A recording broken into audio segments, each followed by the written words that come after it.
ले ले बो छुट्टी ले ले तू काय खाती कहलू कि हमरा लड़का हो खेली हाँ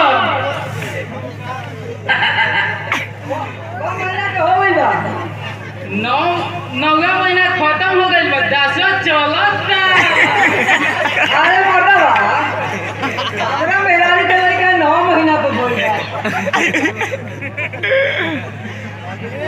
अब तारा मेहरारू के लड़का 10 महीना पे होता नहीं मर्दे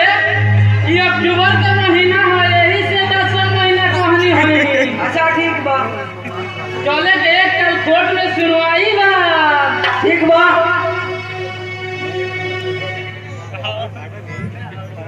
पार्ला घ्यायचं तर नाही जाताला कोट